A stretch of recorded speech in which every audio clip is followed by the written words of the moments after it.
et bienvenue dans Les Aventuriers de l'étrange. Ce soir, nous allons, vous l'avez entendu, explorer la vie d'un des voyants les plus prodigieux du 19e siècle, Alexis Didier. Ce voyant a réalisé de véritables prouesses, des prouesses tout à fait extraordinaires. Et pour découvrir cet homme hors du commun, j'ai invité Bertrand Meheust. Bonsoir. Bonsoir. Bertrand Meheust, vous êtes docteur en sociologie, professeur en philosophie et membre de l'IMI, l'Institut Métapsychique International, et vous êtes l'auteur d'un livre passionnant pour découvrir Alexis Didier. Ce livre s'intitule Un voyant prodigieux. C'est aux éditions Les Empêcheurs de penser en rond. Et avec vous, nous allons découvrir le parcours de cet homme qui a fait parler de lui dans toute l'Europe et qui fait encore parler de lui.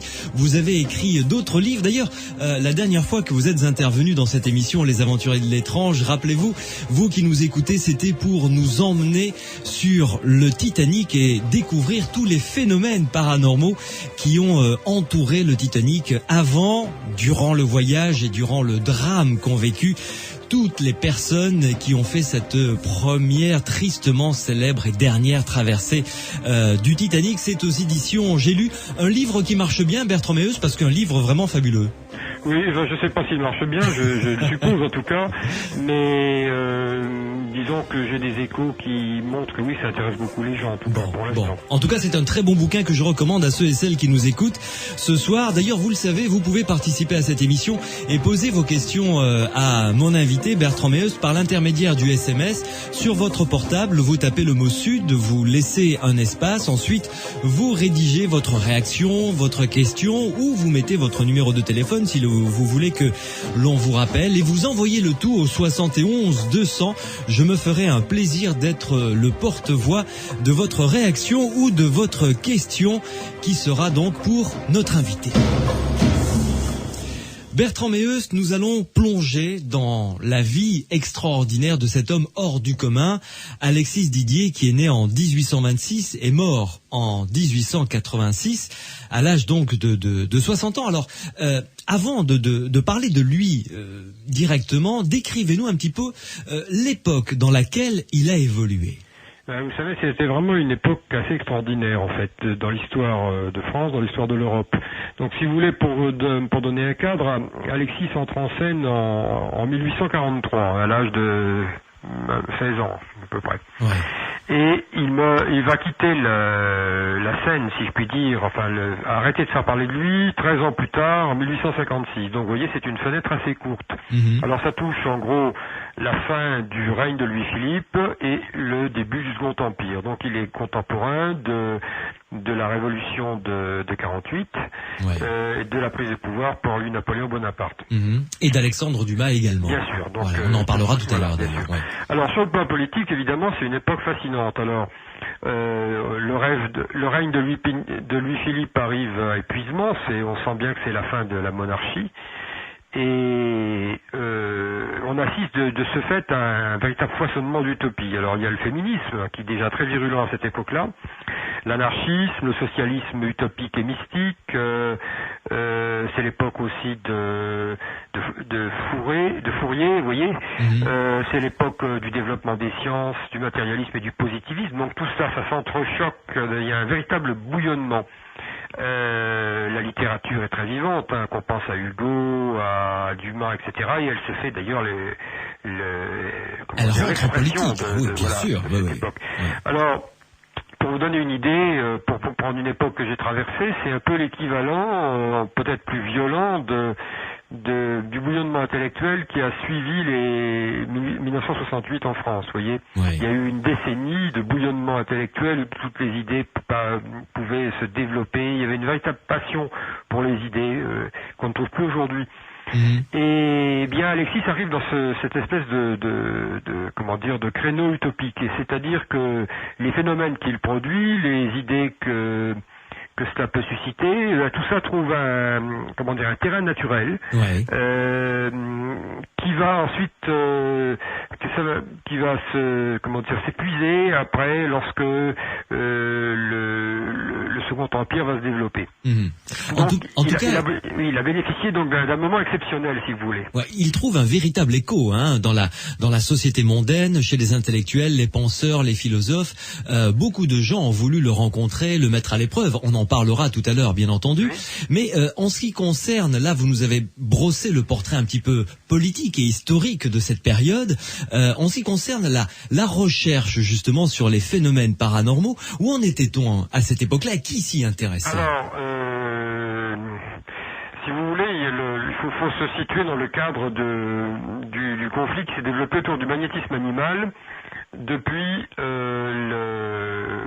l'époque de Mesmer. Donc, il faut remonter 80 ans en arrière. Ouais. Donc, sous la Restauration, il y a eu des commissions officielles qui se sont penchées sur le dossier du magnétisme animal et donc des phénomènes dits de clairvoyance. Il y a eu plusieurs commissions qui ont donné des expertises contradictoires.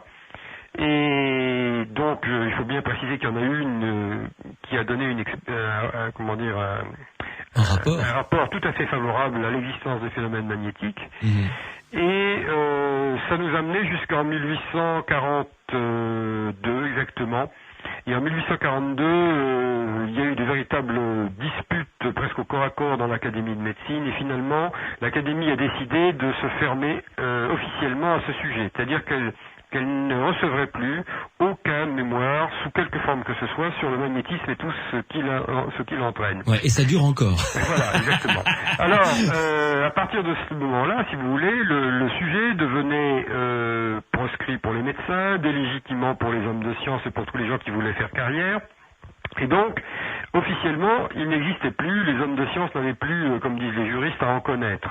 Mais par ailleurs, et le magnétisme se développe de plus en plus dans la société, chez les hommes de lettres, chez les écrivains, chez les philosophes, enfin, je veux dire, l'intérêt pour cette question, vous voyez, les juristes, etc., qui prennent en charge cette dimension de l'expérience que la science a décidé de ne plus étudier.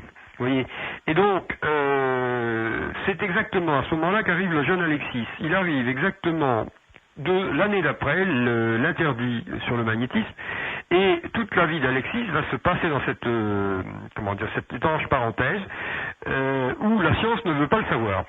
Et alors, on va assister à ce paradoxe, donc les magnétiseurs d'Alexis, notamment marseillais, sur lequel on reviendra, ont à de multiples reprises fait des demandes écrites à l'Académie de médecine pour que Alexis soit expertisé correctement, dans les conditions que, disons, les hommes de science jugeaient indispensables pour porter un jugement, et il y a toujours eu un silence total. Mais, comme par ailleurs, heureusement, Alexis est allé se faire expertiser en Angleterre, on a des informations très précises que les Français ne nous ont pas données. Et on assiste ainsi à un paradoxe très curieux, c'est que si vous voulez, c'est très à la mode à partir de 1850 chez les philosophes et psychologues français de s'en prendre aux prétentions des magnétiseurs comme exemple d'une pensée qui est sortie de ses gonds rationnels, vous voyez. Et donc ils citent toujours des exemples de somnambules qui se sont fait prendre à tricher ou dont on gonflait abusivement les talents, etc., etc. Et jamais il ne cite le cas d'Alexis Didier, qui était de loin le plus célèbre de tous. Ouais. Donc, j'en conclus qu'il ne voulait pas le savoir. Oui, c'était ça. Ils l'ont rayé de la carte. Exactement. Et ils se sont mis des œillères et à partir de là, rien ne pouvait les convaincre, évidemment. Bien sûr. Alors, revenons quand même sur la définition du magnétisme animal. Qu'est-ce que c'était? Qu'est-ce que ça englobait? Alors bon, c'est une très longue histoire. Hein. Le mot lui-même, magnétisme animal, est de Mesmer. Alors Mesmer était un médecin autrichien, viennois, qui avait fait sa thèse sur une nouvelle médecine holistique, donc il avait nommé le magnétisme animal, par analogie avec le pouvoir que les aimants ont sur l'organisme humain. Alors, faut préciser tout de suite, il ne s'agit pas du magnétisme au sens où les physiciens l'entendent, et il ne s'agit pas des animaux, mais tout simplement de anima, en latin, les êtres doués d'une âme consciente et volontaire, c'est-à-dire de l'homme. D'accord, ok. Voilà. Alors, ce terme, qui est une expression de Mesmer, est entré dans la langue, depuis on n'a jamais pu s'en débarrasser. Odieux aussi mesmérisme. Bon. Alors, Mesmer est arrivé à Paris pour promouvoir sa découverte. Il prétendait qu'en exerçant sa volonté, certaines personnes douées d'un don spécial, qui n'était pas par ailleurs surnaturel, qui était un don naturel, hein, comme il y a des gens qui sont doués pour les mathématiques et d'autres pour la musique. Bon. Certaines personnes douées d'un don spécial, donc, pouvaient, en concentrant leur volonté, par des passes, envoyer un fluide impondérable sur une autre personne, sur un malade. Oui. Alors, ce fluide, selon la thèse de Mesmer, remplissait l'univers et était responsable du maintien des êtres en vie et en santé. Et chez un malade, l'origine de la maladie provenait de ce que le fluide circulait mal. D'accord. Donc le magnétiseur étant censé être une personne en bonne santé, débordante d'énergie vitale, eh bien il projetait par sa volonté ce fluide sur le malade et en quelque sorte rechargeait ses accus et provoquait chez ce dernier une sorte de décharge, un peu comme une décharge électrique. Ça, c'était la théorie de Mesmer. D'accord. Et puis un disciple de Mesmer, le marquis de Puységur, en pratiquant cela, pour soigner un de ses malades, l'a plongé involontairement dans un état de conscience étrange qu'il a appelé le somnambulisme magnétique. Dans cet état, la personne, si vous voulez, était allongée sur son lit, elle avait les yeux fermés, le pouls à peine perceptible, une grande pâleur sur le visage, et la vie semblait se retirer d'elle. Et puis à un moment donné, elle revenait à la vie avec une personnalité plus dense et avec des dons psychiques étranges. D'accord. Et un de ces dons était la capacité de voir ce qui se passe à distance, de voir ce qui se passe dans les esprits des gens qui s'approchent, de détecter les maladies, etc., etc. D'accord. Voilà, c'est donc comme ça, si vous voulez, qu'est née la recherche parapsychologique, c'est par les études sur les somnambules magnétiques. Voilà, et il était considéré comme un somnambule magnétique, Alexis Didier, c'est comme ça qu'on l'appelait. Il faisait partie des somnambules magnétiques. Alors c'était un somnambule très élaboré, plus sophistiqué que ceux qu'on avait avant la Révolution française, tout simplement, parce que ça faisait 70 ans de pratique, si vous voulez, et que la chose s'était développée en cours de route. Ouais. Nous allons en parler dans quelques minutes, Bertrand Meheust. Une première pause avant de nous retrouver ensemble pour nous faire le portrait d'Alexis Didier. D'où venait-il, ses origines? Et puis, physiquement, vous allez nous le décrire et vous allez évidemment nous faire part des prouesses qu'il a réalisées qui ont été scrupuleusement notées. Nous avons reçu un SMS, c'est Michael, 30 ans des Landes, qui nous envoyait un SMS avec un petit bout de témoignage. Michael, si c'est possible, envoyez-nous votre numéro de téléphone, vos coordonnées pour que l'on puisse vous rappeler et évidemment discuter avec vous de ce que vous avez vécu de ce rêve prémonitoire visiblement. Vous nous envoyez vos SMS, Sud, un espace, votre réaction, votre question au 71 200. Nous allons revenir au cas Alexis Didier. Sud Radio, les aventuriers de l'étrange.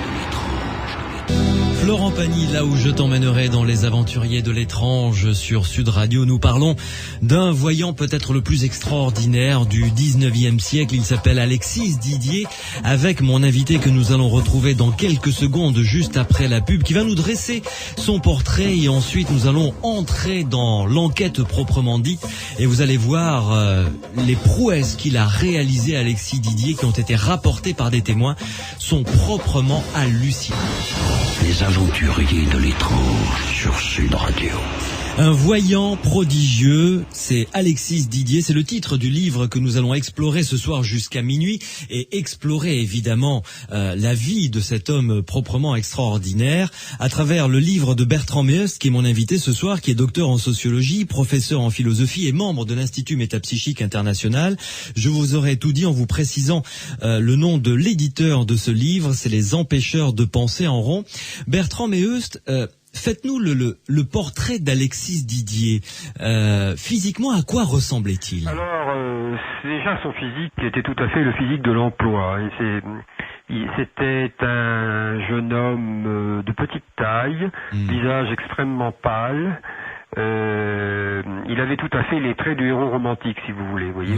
Le visage pâle, les traits très fins, un peu efféminés. Il était extrêmement timide, courtois, réservé dans son état de conscience normal. D'accord. En revanche, lorsque le sommeil magnétique s'emparait de lui et qu'il entrait dans le fameux état dit de lucidité magnétique, alors il devenait un homme extrêmement audacieux, avec une sorte de présence et même d'hyper-présence qui effrayait parfois même les participants. Les barrières tombaient vraiment. Les barrières tombaient, il devenait audacieux, volubile, inépuisable. On avait l'impression d'assister à un être qui était plus tout à fait un être humain normal, si vous voulez. Bien que, par ailleurs, il restait, si vous voulez, toujours parfaitement conscient. Il était tout à fait différent des médiums spirites qui sombraient dans un état d'inconscience. Vous voyez, ça sera 15-20 ans plus tard, les médiums spirites, lorsqu'ils viendront, ils seront possédés par une entité, sombreront dans un état d'inconscience et délivreront leurs oracles dans cet état. Or, Alexis, c'est tout à fait différent. Il est lui. Il sait qu'il est lui, il sait qu'il est Alexis Didier. Il jouit d'une mémoire parfaite, plus étendue que d'habitude. C'est comme si il était lui, mais démultiplié, si vous voulez, voyez. Et avec toutes ces inhibitions tombées. Je vais vous en parler un peu plus loin de son origine sociale. C'était un homme d'origine humble. Et on raconte que lorsqu'il faisait des séances dans la famille royale, il tutoyait le fils du roi. Il s'amusait à lui demander, par exemple, les cigares qu'il voyait dans ses poches. Le duc de Montpensier, vous voyez. Oui. Bon, donc cette personnalité, rien que la personnalité d'Alexis, lorsqu'il était entré dans son état, ce changement de personnalité, cette espèce de démultiplication des ressources est intéressant en lui-même, si vous voulez, indépendamment des facultés de paranormal qui viennent s'y greffer, qui surgissent dans cet état. Oui.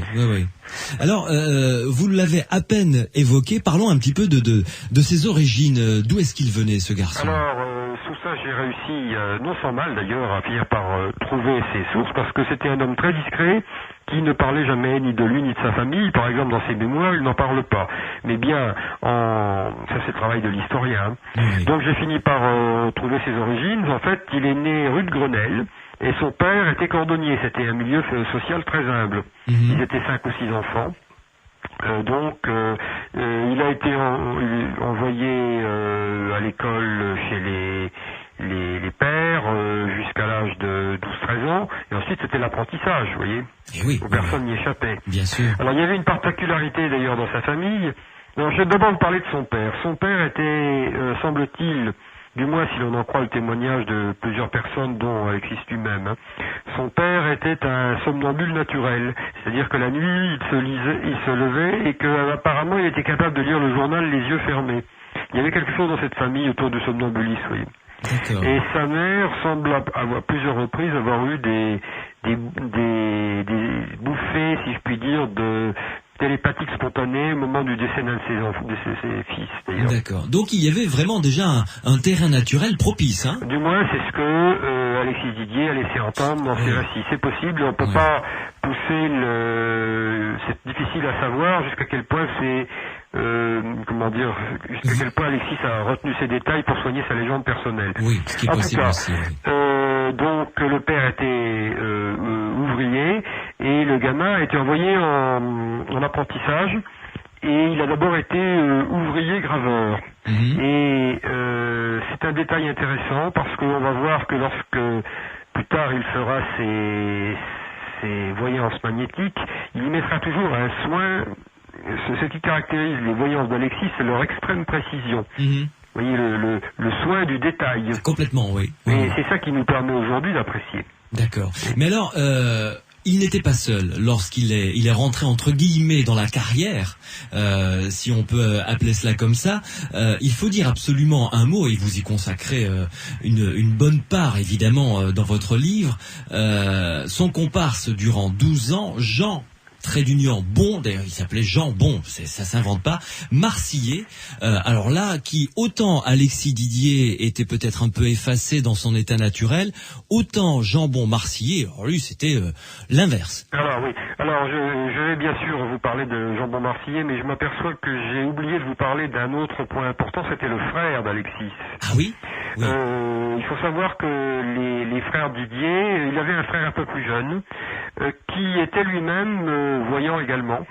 ce qui renforce l'idée d'un don particulier dans la famille, et qui d'abord a produit à peu près des phénomènes analogues à ceux d'Alexis, quoique peut-être un peu moins spectaculaires, et qui a suivi son frère quand ce dernier est allé faire des expériences en Angleterre. Et en fait, il a rencontré une Anglaise, il s'est marié avec une Anglaise, il est resté en Angleterre, où il est devenu un des plus grands guérisseurs du Royaume britannique. Ah d'accord. Oui. Et j'ai moi réussi à retrouver un de ses descendants, M. Hagenauer, qui est un ingénieur parisien, qui m'a donné des documents très intéressants sur la famille. Ouais. Et donc, en fait, les deux frères communiquaient, faisaient des expériences de télépathie entre eux, entre Londres et New York. Vous voyez. Extraordinaire. Ouais. Et malheureusement, la fille du frère d'Alexis, qui était une anglicane très pieuse, plutôt sa petite fille, s'était mise dans la tête qu'il était possédé par le diable et a brûlé toute la documentation. Quel dommage. Bon. Enfin, j'en viens maintenant à Marcillet. Alors, c'est un personnage complètement extraordinaire. Autant Alexis, comme vous le disiez, était dans son état normal au moins, créatif, effacé, plutôt etc. timide. Autant Marcillet était tonitruant, c'était un colosse, un homme qui devait faire presque 2 mètres. C'était un officier de la garde royale, enfin un ex-officier de la garde royale, qui avait déjà une légende par sa bravoure, à cause de sa bravoure, quand il s'est intéressé au magnétisme. Donc il a commencé à s'intéresser au magnétisme vers 1837, je crois. Et comme c'était un homme qui se jetait à corps perdu dans tout ce qu'il faisait, il a fait du magnétisme une sorte de combat personnel, vous voyez. Et son idée, c'est qu'en développant le magnétisme animal, il allait charger sabre au clair les rangs des matérialistes. C'était exactement le caractère de Marcillet. Voilà, il chargeait sabre au clair.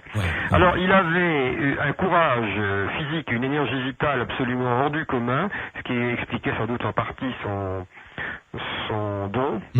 Et puis, il avait peur de rien ni de personne. Il ne doutait jamais de lui, ni de rien, ni de personne.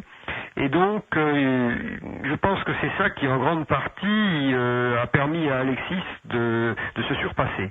Lui, Marcillet avait un carnet d'adresses après ses états de service militaire où il a fait état de bravoure, il a été reconnu. C'était une légende quand même à cette époque-là. C'était une légende. Ah, complètement. De par son courage, sa fidélité et sa grande gueule, c'était une véritable légende. Et donc, effectivement, il lui a permis de rentrer directement dans des cadres auxquels il n'aurait eu jamais accès. Exactement, c'est ainsi que là je saute peut-être un peu les étapes parce qu'il faudra que je vous raconte comment Alexis est entré en magnétisme, mais effectivement lorsque le moment est venu, Jean Marcillet a sorti son carnet d'adresses et en quelques mois Alexis était la coqueluche du tout Paris. Effectivement, alors racontez-nous comment est-ce que Alexis est rentré en magnétisme comme vous dites. Eh bien, à l'origine c'était un enfant maladif, qui semblait avoir des troubles nerveux. On m'a parlé d'épilepsie. Alors c'est difficile à savoir parce que le diagnostic médical à l'époque n'était pas très développé, vous voyez. J'imagine. En tout cas, il avait des troubles nerveux, des crises de somnambulisme pendant la nuit, comme son père. C'était un gamin hypersensible, visiblement, très intelligent. Alors j'ai oublié de vous dire encore ça d'Alexis, ce garçon était d'une intelligence prodigieuse. On le voit lorsqu'il est lancé dans ses dialogues, il avait une sorte d'acuité dans tout ce qu'il faisait, dans ce qu'il disait, qui stupéfiait les gens, et un sens de l'humour aussi. Le sens, très intéressant. Le sens de la répartie extraordinaire.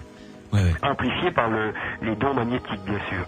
Donc Alexis, tout gamin, est envoyé par ses parents voir un magnétiseur qui, semble-t-il, le guérit, ou du moins le stabilise. Et puis, peu de temps après, ça se faisait beaucoup déjà à l'époque, de passer par les magnétiseurs pour soigner.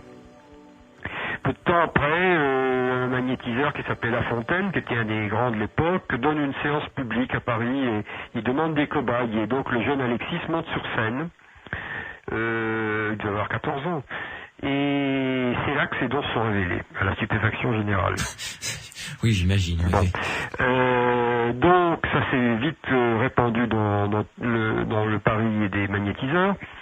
Et plusieurs magnétiseurs ont voulu travailler avec ce jeune prodige, et notamment c'est ainsi que Jean Marcillet l'a repéré. Alors Marcillet à l'époque venait de quitter l'armée parce que, si vous voulez, sous la Restauration, lorsqu'on n'était pas aristocrate, on ne pouvait pas dépasser le grade de capitaine. Ouais.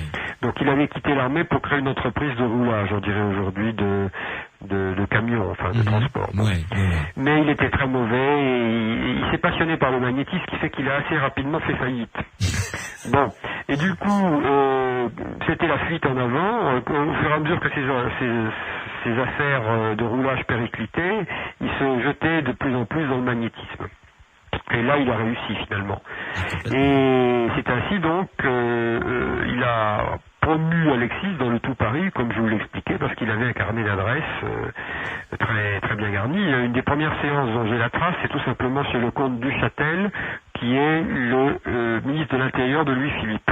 Oui. Vous imaginez l'intérêt que le ministre de l'Intérieur de Louis-Philippe devait prendre au don de quelqu'un qui lit dans les esprits, qui voit à distance, etc., etc. Ça peut être très très intéressant, effectivement. Bon, alors, dans les premiers mois donc de 43, on voit le tandem dans tous les grands salons parisiens. Il y a des récits, on les voit avec Victor Hugo, notamment aussi avec des écrivains, avec le tout Paris politique, etc. Et à la même époque, on voit apparaître les premiers aristocrates anglais qui déjà ont entendu parler de ce jeune prodige et qui viennent d'Angleterre pour l'observer et le découvrir. Bertrand Meheust, une pause et ensuite on va plonger directement dans une affaire que j'ai trouvée passionnante, l'affaire Gurwood en 1842. Vous nous direz qui était ce monsieur Gurwood et vous nous raconterez cette affaire qui est proprement stupéfiante. Vous allez voir, c'est Alexis Didier, ce sera un des premiers prodiges que vous allez découvrir. Les aventuriers de l'étrange sur Sud Radio. Ladyboy, c'était Indochine dans les aventuriers de l'étrange sur Sud Radio. Si vous rentrez, soyez prudents et continuez à nous écouter. Surtout, je vais faire maintenant appel au talent de conteur que vous avez découvert de Bertrand Meheust, mon invité, pour nous faire plonger dans une affaire absolument extraordinaire. Bertrand Meheust, l'affaire que j'ai appelée Gurwood. Ça a démarré donc, si j'ai bien compris, en 1842. On va d'abord dire qui était ce monsieur Gurwood. C'était quand même une sommité. Alors, oui, le colonel Gurwood, c'est Gurwood, pas Gurwood. Oui, Gurwood, oui. Le colonel Gurwood, donc, c'est effectivement un personnage considérable. C'est le gouverneur de la Tour de Londres et le secrétaire particulier de Wellington. Ah, s'il vous plaît, quand même. Wellington, vous savez, c'est le grand général anglais qui a participé qui a dirigé le corps expéditionnaire anglais contre les Français en Espagne, pendant les guerres d'Espagne. Oui. Il nous a fait du mal, ce garçon. Les Anglais avaient un corps expéditionnaire qui est allé aider la rébellion espagnole. Et donc, Gurwood était le secrétaire particulier de Wellington. Voilà, donc un personnage absolument considérable qui avait ses entrées dans le royaume, etc. Alors, l'histoire est digne d'un roman. En fait, Gurwood est un des tout premiers consultants d'Alexis. Alexis a 16 ans. Oui. Et un jour, un monsieur distingué, un anglais, parlant très bien le français, mais avec évidemment un accent britannique, se présente.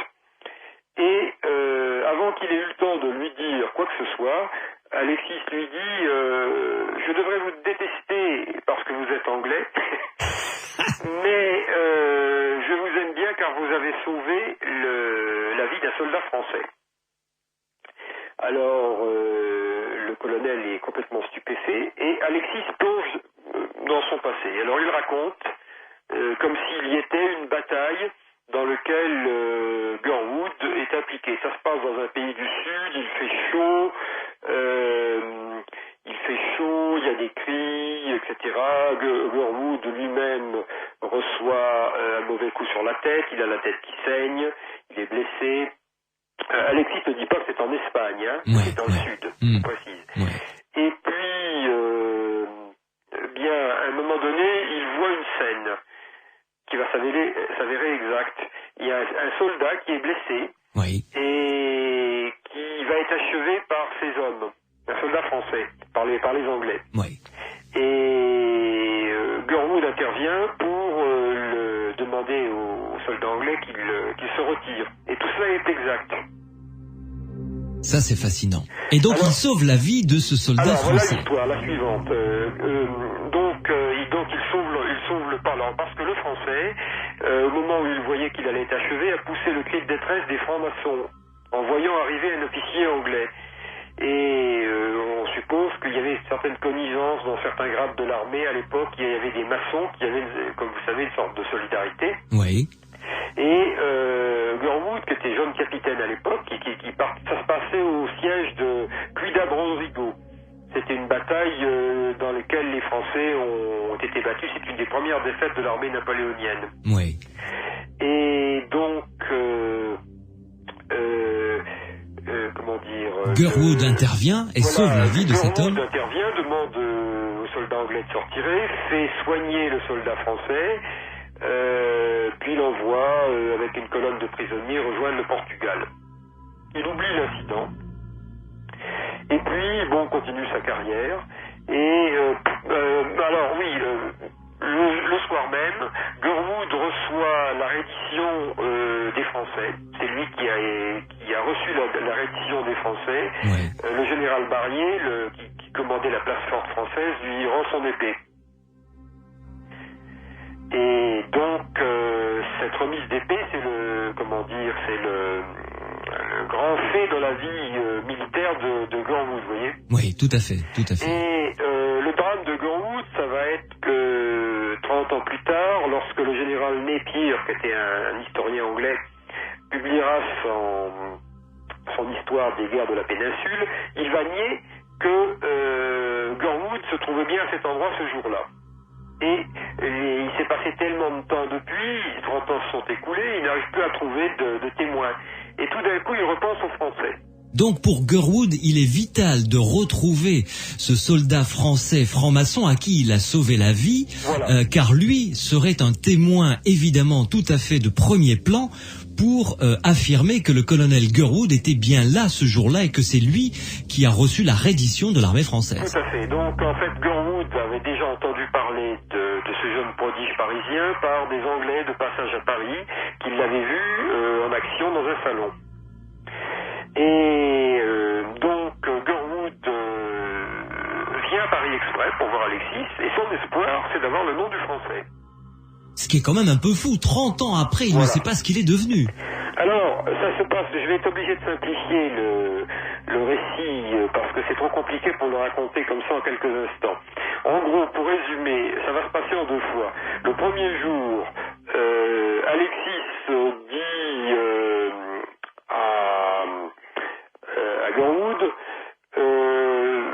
il donne le nom d'un officier français qui était le responsable, comment dire... Ah non, oui, attendez, non, je saute une étape.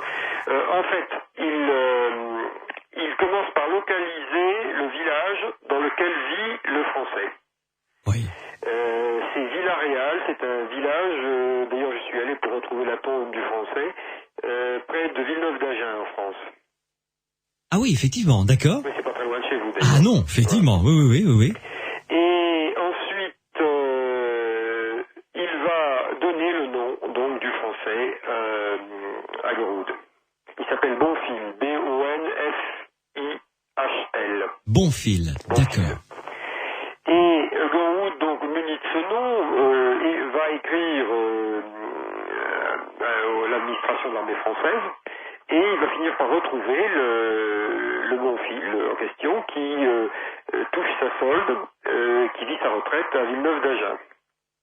Alors il lui écrit, le Français lui répond, et Gurwood se précipite en France où il passe une semaine dans la famille de l'homme qui lui a sauvé la vie. C'est complètement hallucinant. Et donc, grâce à Alexis Didier et à son talent de voyance proprement hallucinant, il a retrouvé ce personnage qui va lui permettre de retrouver son honneur, en quelque sorte. C'est ce qu'il croyait. Et en réalité, la situation, si vous voulez, il a bien retrouvé le Français, mais la façon rocambolesque avec laquelle il l'a retrouvé va plutôt lui nuire qu'autre chose, vous voyez. D'accord. C'est une étrange histoire. Alors j'ai essayé de tourner d'abord, j'ai vérifié que ce Bonfil, si vous voulez, quand vous trouvez une histoire comme ça, votre première réaction c'est de vous dire que c'est complètement apocryphe. Donc je suis allé au ministère de la Guerre, au musée de la guerre à Vincennes, à Paris. Oui. J'ai demandé les listes des officiers de la guerre d'Espagne. c'était incroyable. Et à un moment donné, j'ai eu un frisson dans le dos lorsqu'on m'a apporté l'alias et que j'ai vu le nom de Bonfil, blessé à la bataille de Cuiabá-Rodrigo, etc., etc. La date exactement. Et tout y était. Ça, c'est les merveilles de la recherche historique. Alors après, il restait plus qu'une seule hypothèse, c'est que je me suis fait une hypothèse. Est-ce que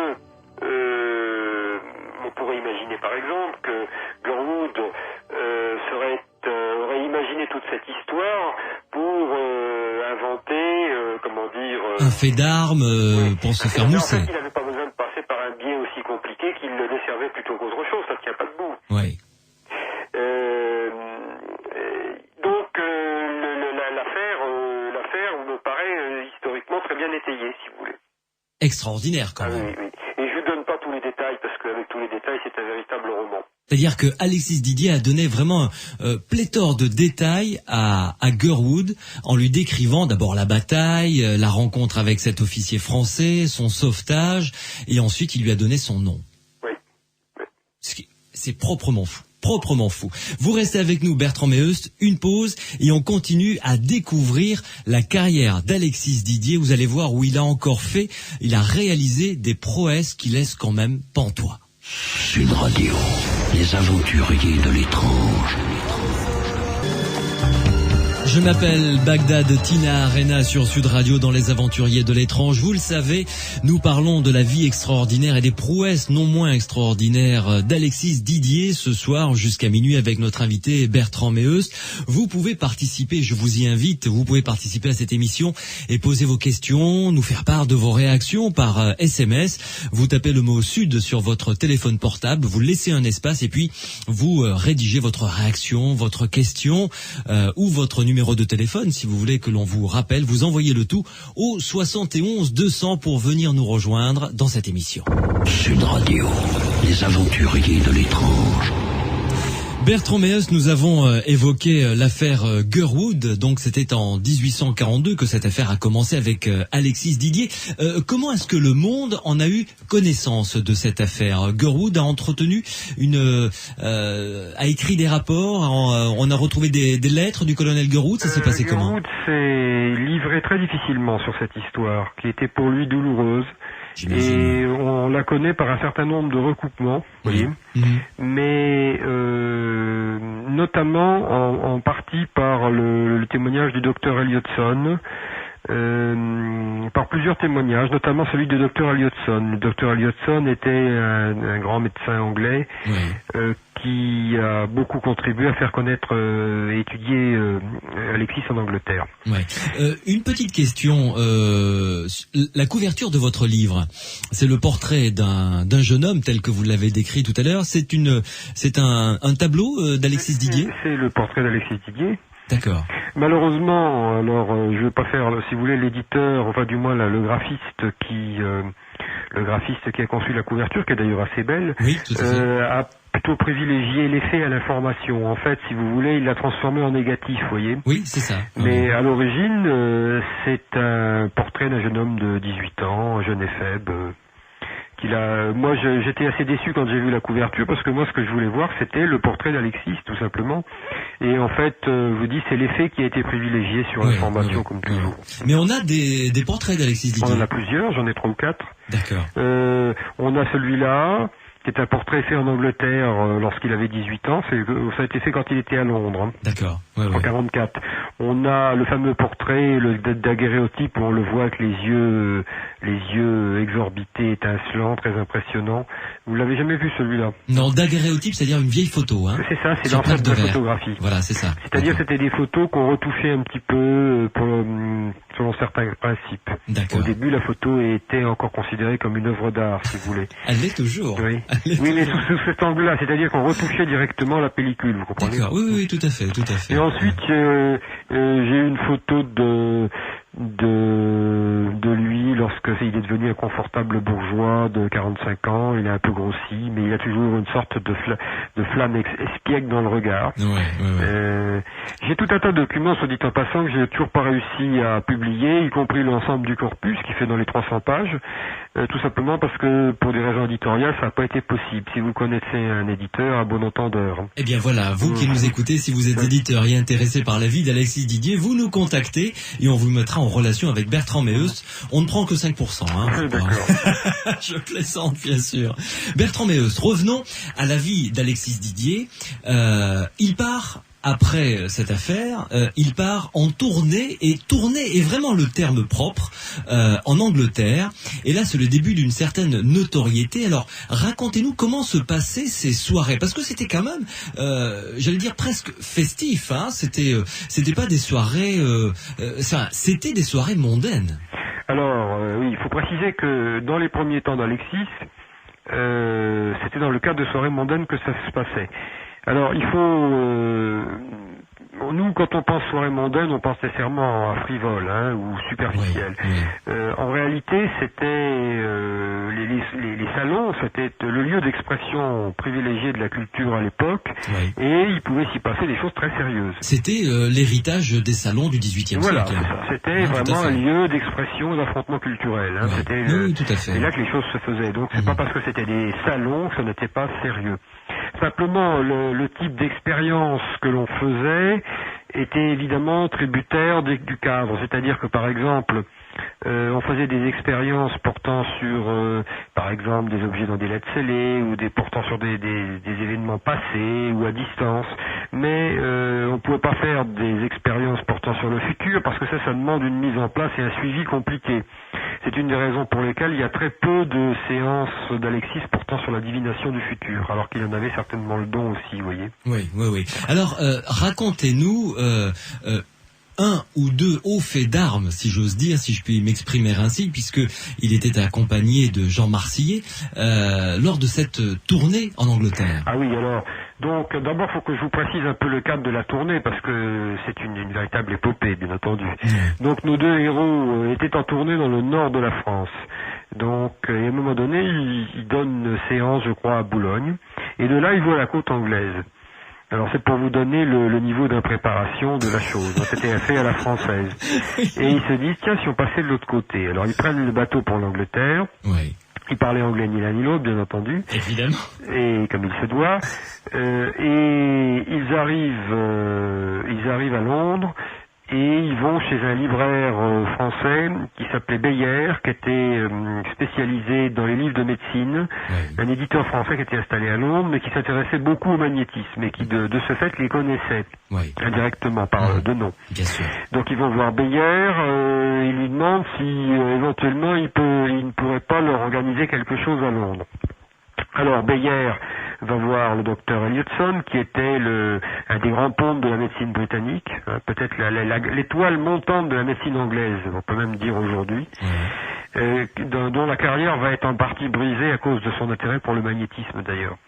Et Elliotson reçoit Alexis et Marsillet, et puis il leur dit, Elliotson parlait français. Et il leur dit, je veux bien prendre le risque d'organiser une soirée avec des gens choisis, mais je ne vous connais que indirectement. Il avait entendu parler par la presse, c'est à vos risques et périls. Bon, très bien. Alors, il organise la soirée.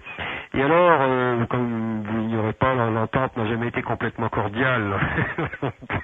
L'Angleterre et la France, et donc on attendait les Frenchies au coin du bois, évidemment. Bien. Et alors... Dans un premier temps, Alexis était complètement terrorisé par la hauteur britannique, etc., etc. Et dans un premier temps, ça semblait ne pas marcher. Et donc, Marsillet décide de faire son Marsillet, il décide de couper les ponts derrière eux, de brûler les vaisseaux, comme il dit. Il fait boire une bouteille de champagne à Alexis, et hop, et d'un seul coup, ça démarre. Et voilà. Au grand mot, les grands remèdes. Voilà. Et dès la première séance, il y a des effets surprenants. Alors, ce qui était étonnant, c'est que c'était répercuté pratiquement jour après jour dans les journaux de Londres, dans le Lancet, dans les journaux médicaux, etc. Ouais. Donc moi j'ai pu suivre l'affaire, vous voyez, c'était une polémique. Hein, donc, alors à partir de là, à partir du succès initial, on se bat pour avoir Alexis chez Lord Hadar, enfin des grands du royaume. Hein. Oui, alors racontez-nous justement un ou deux cas où Alexis a brillé. Voilà. Alors voilà un récit par exemple, il y en a plusieurs qui sont extraordinaires en Angleterre. Il y en a un qui me plaît particulièrement, c'est l'histoire que je vais vous raconter. Donc c'est une séance, alors les gens étaient triés avec des cartes d'invitation, etc. etc. Certains étaient priés d'amener des tests aux somnambules. Bon. Oui. Il fallait évidemment un traducteur. On amène à Alexis une sorte de petite valise oblongue, qui ressemble à celle qu'utilisent les chirurgiens pour mettre leurs outils. Petite valise en cuir longue. Oui. On la pose sur la table. Donc il y avait tout un cérémonial. Il faut préciser comment ça se passait une séance. Donc le magnétiseur mettait Alexis dans un état de transe particulier. Hein, par des passes et par le regard. Il hypnotisait en quelque sorte. Oui, sauf qu'il ne disait rien. C'était l'hypnose du magnétiseur est une hypnose silencieuse. Alexis, le magnétiseur n'intervenait que pour l'encourager lorsqu'il y avait des moments difficiles, mais il ne lui suggérait absolument pas ce qu'il devait voir ou ne pas voir. Et souvent, au moment crucial, il se retirait pour qu'il n'y ait pas de possibilité de tricherie. Voilà, c'est ça. Qu'on n'accuse pas de compérage. Et donc, une fois qu'il était dans l'état approprié, on lui faisait faire des démonstrations. Par exemple, vous voyez, il s'asseyait la tête sur une chaise et tirait des choses qu'on connaît aujourd'hui. Et on demandait à l'homme le plus lourd de la séance de venir s'asseoir sur son estomac. Et on constatait que ce gringalet de 45 kilos était capable de supporter le poids d'un homme, etc. Bon. D'accord. Une fois que c'était prêt, on constatait aussi qu'il avait l'œil révulsé ou la pupille dilatée. Oui. Bon. L'expérience commençait. Donc, on amène une valise et il dit je vois dans cette valise quelque chose de blanc, de blond, quelque chose de blanc et de long, blanc jaunâtre, c'est de l'os, c'est un os. Alors, il faut préciser tout de suite que ce que je vous décris là, ça suit le schéma pratiquement immuable des voyances d'Alexis, c'est-à-dire qu'il zoome, il part d'un cadre général et il va se poser sur le détail, vous voyez. D'accord. Donc il dit c'est un os, c'est de l'os, c'est un os d'une personne humaine, c'est l'os d'une personne qui est encore en vie, c'est l'os d'une personne qui est dans la salle. C'est un os d'une jambe. Cet os a été brisé en deux endroits par une balle. Voilà, c'est un os qui a été perdu pendant une bataille. Alors à ce moment-là, il y avait un monsieur qui était assis dans la salle, qui se démasque, qui était un militaire, qui avait participé à la bataille de Waterloo. Et qui lui avait laissé une jambe et qui qui avait été amputé à la suite de sa blessure et qui gardait l'os de sa jambe. Étonnante relique quand même. Voilà. Et donc voilà. Alors là, la voyance d'Alexis était tout à fait typique de la façon dont il procédait. Vous voyez, c'est-à-dire que il voyait le cadre. Par exemple, lorsque Gurwood est venu le voir. Il a commencé, avant de raconter l'histoire du français, il a commencé par lui décrire son appartement, qui est évidemment dans un endroit très particulier, la Tour de Londres. Oui, comment on y arrive par la Tamise, etc. Il a décrit les lieux, les pièces, il a décrit la cheminée. Au-dessus de la cheminée, il a décrit l'épée qui était accrochée au-dessus de la cheminée. Et sur l'épée, il a lu sur la lame rouillée la devise en latin du colonel. Qui était, je crois, Fluctuat Tecmerlito ou quelque chose comme ça. Oui. C'est une véritable caméra qu'il avait. Voilà, exactement. Et c'est d'ailleurs à partir de là qu'il est enclenché dans l'histoire, parce que l'épée en question qui était au-dessus de la cheminée, c'est la fameuse épée que le général Barrier, le général français vaincu, avait remis à Gurwood. D'accord. Et vous pouvez nous raconter encore une autre voyance comme ça de cette tournée en Angleterre pour que l'on comprenne bien cette manière qu'avait Alexis Didier entre guillemets de voir, de lire des choses absolument impossibles à lire. Oui, il y en a de nombreuses. Par exemple, un lord arrive, lui demande de lui décrire un certain endroit, et donc il décrit la maison, la mare qui est au-dessus, qui est à proximité de la maison, les canards qui barbotent dans la mare, la cour. À l'intérieur c'est une sorte de petit château. Dans l'intérieur du petit château, il voit une cible qui sert au tir à l'arc. Vous voyez, c'est toujours des détails comme ça. Oui. Et puis à un moment donné, son regard s'accroche sur une date qui est inscrite, gravée sur le linteau de la porte, et il donne la date. C'est la date de la construction de la maison. Extraordinaire. Voilà, la voyance, c'est ça. Oui, je crois que c'est pas mal résumé finalement. La vraie voyance, il y en a peu. Oui. Il y en a peu qui ont poussé le souci de la précision jusqu'où l'a poussé Alexis Didier. Ouais.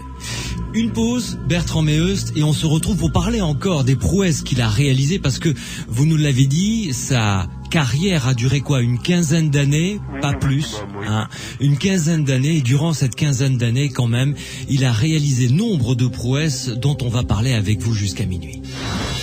Les aventuriers de l'étrange sur Sud Radio. Je traîne des pieds, très jolie chanson d'Olivia Ruiz, extrait de son album La femme en chocolat. Nous parlons d'un voyant prodigieux qui est né en 1826, mort en 1886. Il s'agit d'Alexis Didier et nous nous basons sur le livre de mon invité Bertrand Meheust. Ce livre s'appelle Un voyant prodigieux et c'est aux éditeurs Les Empêcheurs de penser en rond. Bertrand Meheust, c'est un cas, Alexis Didier, qui est bien documenté parce que vous nous l'avez bien précisé depuis le départ de cette émission. Beaucoup de ces séances se sont déroulées dans des salons, dans des cadres, certes peut-être rigoureux, mais avec pas toute la rigueur scientifique peut-être nécessaire. Alors, la rigueur telle qu'on l'exigerait aujourd'hui, on la trouve presque jamais. Par exemple. Sauf que on commence déjà à voir que certains y pensent. Par exemple, surtout les Anglais. Oui. Il faut préciser sur ce plan que les Anglais ont un âge d'avance sur les Français.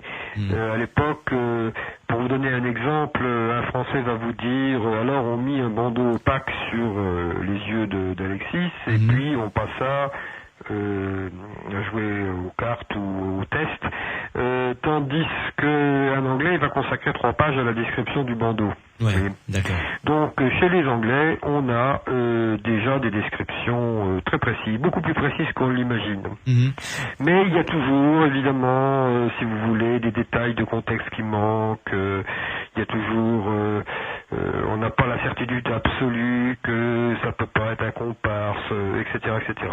Alors, bon, ça c'est ce qu'on perd d'un côté. Maintenant, si vous voulez, c'est une autre discussion peut-être, mais l'abondance des matériaux permet de poser certaines questions et d'en tirer certaines conclusions quand même. Oui, mais vous êtes basé sur... Parce que là, vous dites, un Anglais va passer par exemple 3 pages à décrire le bandeau opaque qui recouvrait les yeux d'Alexis Didier. Ce matériau, vous l'avez trouvé où ? Ah bah ça se trouve dispersé dans une foule de revues, de livres. Oui. Donc c'est une véritable enquête que vous avez menée. Ouais. Si vous voulez, une fois que vous prenez, c'est le principe, vous prenez un fil, vous tirez, et ça vous amène un certain nombre de choses. Dans ces choses, vous prenez des fils et vous tirez, et ainsi de suite à l'infini.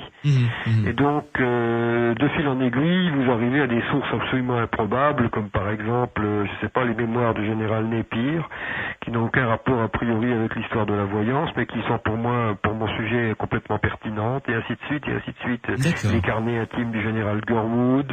Oui. Bon. Voilà, c'est ça. Oui. Alors, donnez-nous quelques exemples des capacités étonnantes d'Alexis Didier.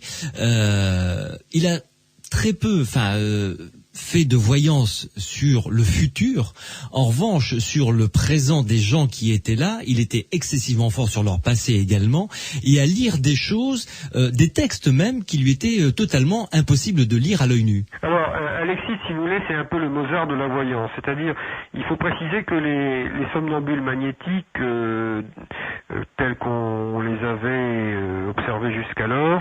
En général, ils avaient une spécialité d'où ils sortaient peu. Par exemple, il y en avait qui savaient lire avec le bout des doigts, d'autres qui voyaient à travers les corps opaques, d'autres qui savaient se porter à distance. Bon, Alexis, il sait tout faire, lui, y compris le diagnostic médical, d'ailleurs, qui va être ce sur quoi il va se replier à la fin quand ses problèmes de santé lui empêcheront de continuer à pratiquer les séances de voyance qui, d'après ses dires, étaient plus fatigantes. Il sait tout faire. Alors, il est capable de voir à distance, il est capable de lire un objet dans une lettre scellée, de lire un texte, de lire une page dans un livre choisi au hasard. Vous voyez, on va par exemple dire page 25 et puis à ce moment-là, j'ai des descriptions très soigneuses de cas de gens qui amènent eux-mêmes un livre, des sceptiques qui amènent un livre non coupé, et puis on donne une page, mettons page 23, et puis ils se concentrent et ils donnent quelques fragments de la page 23. Et puis on coupe et on trouve ce fragment. Alors des fois on trouve la page d'avant ou la page d'après. Mais un fragment suffisamment long et significatif pour que on ne puisse pas le trouver par hasard. Vous voyez ce que je veux dire? Oui, tout à fait, tout à fait. Alors, pour prendre un exemple, mon livre commence par le récit d'un autre Anglais, c'est un révérend père, un pasteur anglican, Townshend, le père Townshend, qui est un ami intime de Dickens, c'est un aristocrate anglais, c'est pas n'importe qui, et qui est un spécialiste à la fois de la peinture, de l'histoire de la peinture, et un poète et également un magnétiseur. Il faut savoir que dans l'aristocratie anglaise à l'époque, il est très à la mode de s'intéresser à ces questions. Et donc, Townshend a entendu parler des prouesses d'Alexis, puisqu'il était passé à Londres quelques années auparavant. Ça se passe en 1851. Il débarque à l'improviste chez Alexis, chez le magnétiseur, plutôt chez Marcillier, et demande s'il peut voir Alexis. Alors on lui dit qu'il est sorti, mais qu'il sera sans doute là ce soir, et effectivement, le soir, Marcillier ramène Alexis. Alors, Townshend improvise une séance. Donc, il commence par il le met lui-même en état de magnétisme, et Marcillier se retire pour ne pas donner l'occasion d'un possible compérage.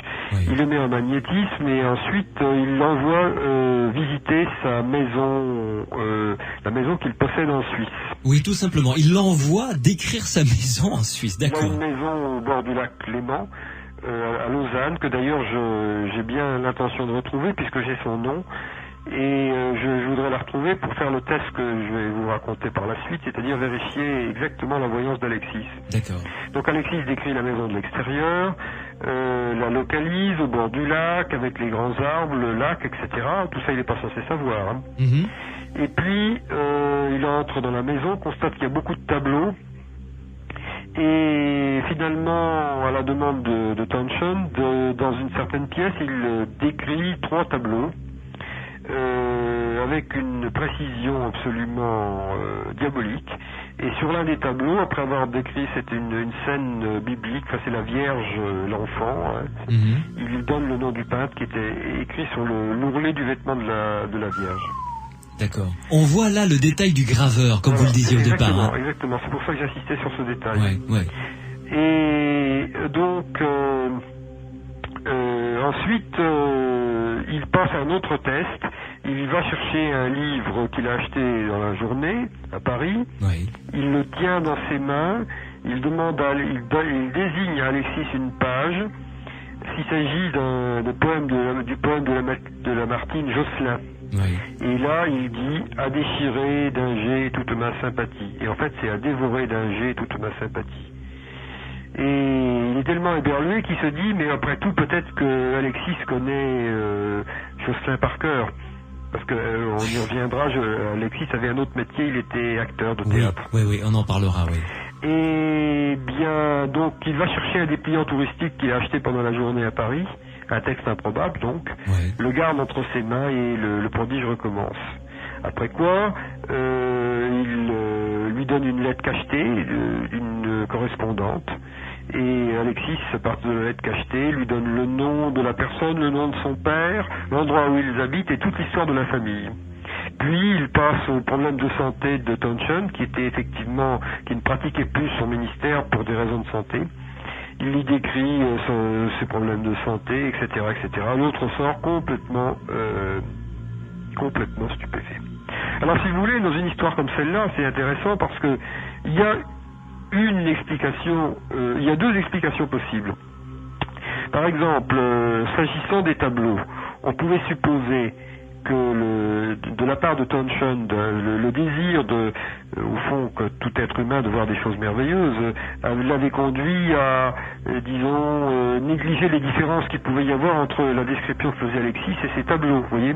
Oui, peut-être, d'accord. D'augmenter la ressemblance. Argument recevable. Bon, eh bien, j'ai eu la joie et la surprise de recevoir un jour par le courrier des photos que m'avait envoyé un chercheur anglais qui s'appelle John Playfair, qui est un chercheur de la SPR, qui a retrouvé la collection privée des tableaux dans un musée de Londres, la collection de tableaux de Townshend, qui était un grand collectionneur, et qui a retrouvé les tableaux sur lesquels portaient les voyances. Décrits par Alexis Didier. Voilà, je lisais ces tableaux, et donc c'est absolument foudroyant. On ne peut pas le confondre avec une autre description. Non. Bon. Donc, à ce moment-là, il ne reste plus qu'une hypothèse et une seule, c'est que le révérend Townshend s'est fait le comparse d'un jeune saltimbanque parisien. Voilà. Mais vous imaginez que c'était un aristocrate qui était ami de Dickens, etc., etc. Oui, mais auquel cas, à ce moment-là, tous ceux qui ont assisté au prodige d'Alexis Didier dans tous les salons qu'il a fréquentés étaient des comparses, finalement. Si on va par là. Malgré le manque de protocoles tels qu'on les exige aujourd'hui, malgré l'imprécision relative des rapports, surtout des rapports français, on peut tirer quand même certaines conséquences de ce matériel, vous voyez. C'est que il est impossible que tous les consultants d'Alexis, qui étaient des gens de la haute aristocratie, des grands bourgeois, etc., se soient fait le comparse d'un jeune somnambule, d'un jeune saltimbanque somnambule. Oui. Alors, on va s'accorder une pause à nouveau et on va revenir justement sur le fait qu'il était acteur. Il a même joué dans une pièce d'Alexandre Dumas et ça a donné d'ailleurs lieu à une voyance qu'on lui a demandé de réaliser parce que dans une des loges d'une pièce dans laquelle il jouait, je crois, il y a eu une bourse qui a été volée et là encore, il a fait preuve d'un talent de voyance extraordinaire. Et puis nous parlerons de la révolution pendant laquelle il s'éclipse et l'affaire qui a de l'élection du président de la République qui devait se faire et cette anecdote qui est également très savoureuse. Restez avec nous, les aventuriers de l'étrange continueront à vous promener dans la vie de ce voyant prodigieux et de ce talent extraordinaire d'Alexis Didier. Sud Radio, les aventuriers de l'étrange. Donne-moi une vie, Yannick Noah dans Les Aventuriers de l'étrange sur Sud Radio. Nous parlons de la vie extraordinaire et des talents non moins extraordinaires d'un voyant prodigieux qui est mort en 1886, Alexis Didier, avec Bertrand Meheust, mon invité qui est docteur en sociologie, professeur en philosophie et membre de l'IMI, l'Institut Métapsychique International. Nous en parlions tout à l'heure d'ailleurs, Bertrand Meheust, avec mon collaborateur Pierre Massias, que vous connaissez bien, et on se disait que vos élèves en philosophie ont bien de la chance. Vous exercez toujours en philosophie ? Oui. Ah ben ils ont bien de la chance d'avoir un prof de philo conteur comme vous. Oui, mais en fait je ne leur parle pas de toutes ces histoires-là. Non, alors, mais même. C'est beaucoup moins palpitant de raconter la vie de Kant, comme vous le savez. Oui, mais Platon, Aristote, tout ça, non, ça doit être bien quand même, ça doit être intéressant. Moi, je suis en forme, c'est pas toujours le cas. Alors Bertrand Meheust, revenons quand même à Alexis Didier et parlons il est devenu acteur. Vous faisiez référence justement à ce métier de saltimbanque et il a joué dans une pièce d'Alexandre Dumas. Il a été invité d'ailleurs lors d'une grande soirée organisée par Alexandre Dumas. Il était présent, il a fait preuve de ses talents. Parlez-nous de cette anecdote justement où ses amis acteurs lui ont demandé de retrouver la personne qui avait volé dans une loge une bourse d'argent. Oui, alors faut que je raconte rapidement le contexte. contexte si on a le temps. Tout à fait. Alexandre Dumas s'était lié d'amitié avec Alexis Didier. Oui. Et donc, en fait, il l'a invité à plusieurs reprises lorsqu'il avait inauguré sa fameuse maison là de Monte Cristo. Il donnait des fêtes fabuleuses et donc Alexis, évidemment, c'était le clou de la soirée. Alors là, il y a eu des séances mémorables. Je passe sur le détail. Toujours est-il que Dumas a raconté dans ses textes. Oui, toujours est-il que Dumas a confié à Alexis, c'était en 47, donc au moment de l'apogée d'Alexis, il lui a confié plusieurs rôles dans des pièces qu'il avait écrites, et notamment une pièce qui s'appelle La fiole de Cagliostro. Et il faut savoir que le théâtre de Dumas, à l'époque, on faisait la queue sur le boulevard en permanence pour acheter les places. Ça veut dire qu'Alexis a dû avoir son heure de gloire comme acteur. Il avait un physique de jeune premier qui se prêtait, si vous voulez, aux pièces de Dumas. Bon.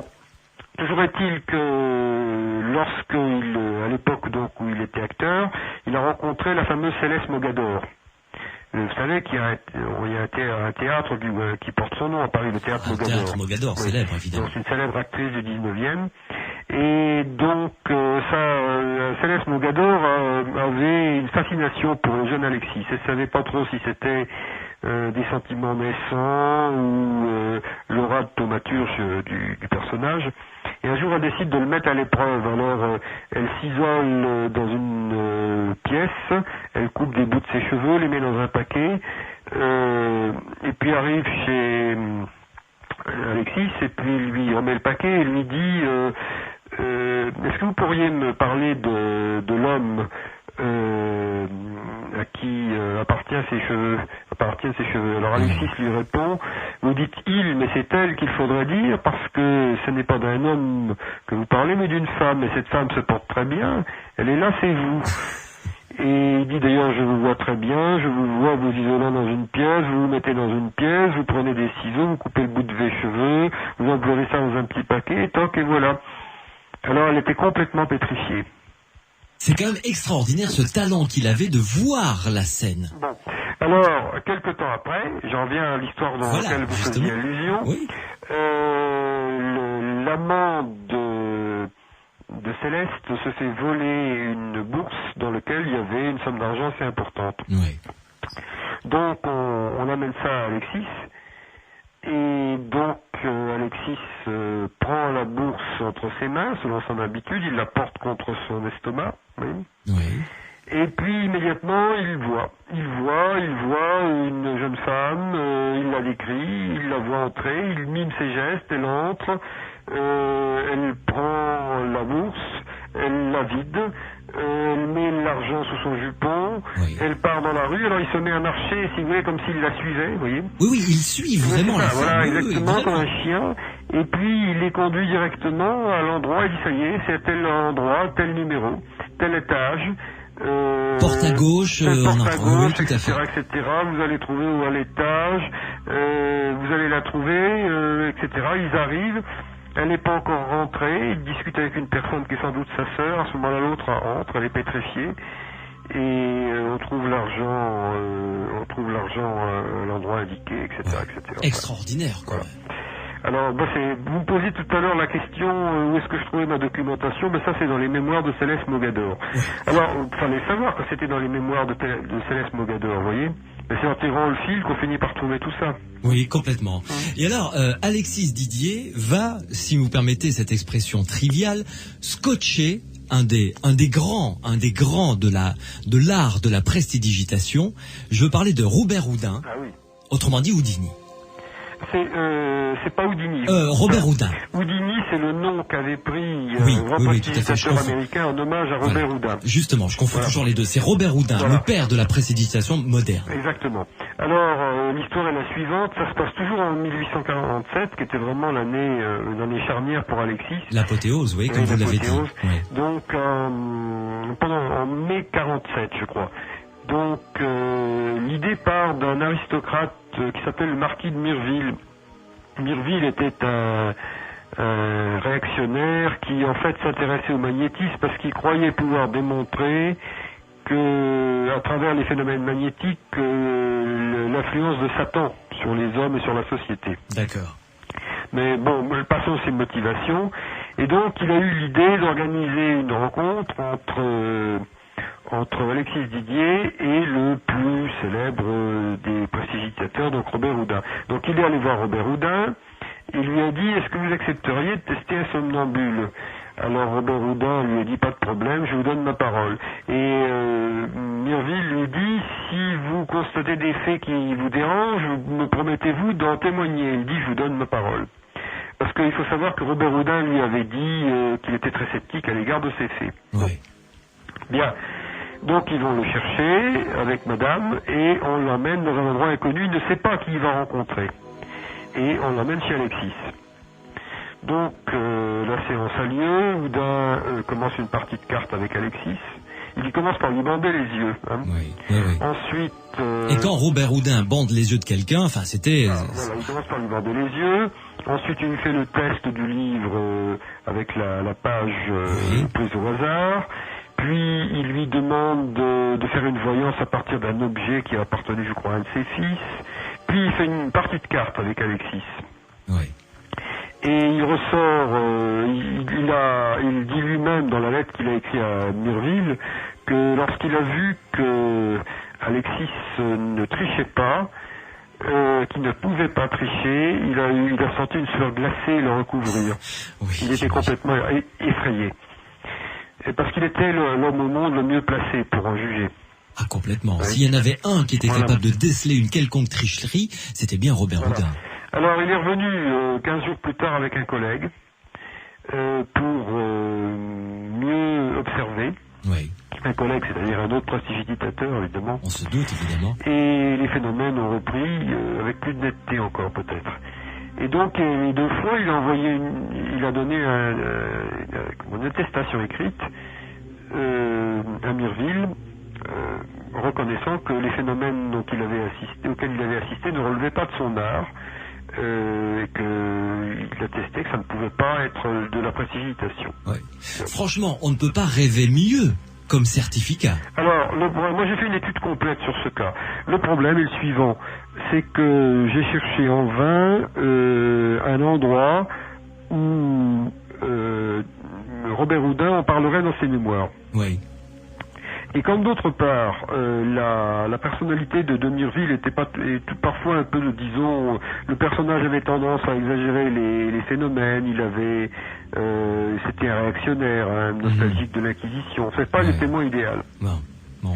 Et donc on pouvait suspecter jusqu'à un certain point, sinon qu'il avait inventé l'histoire, du moins qu'il avait déformé le récit de Robert Houdin. Oui. Et de là à écrire des lettres ou à déformer des lettres qui lui avaient été écrites par Robert Houdin, ça me paraissait difficile. Mmh.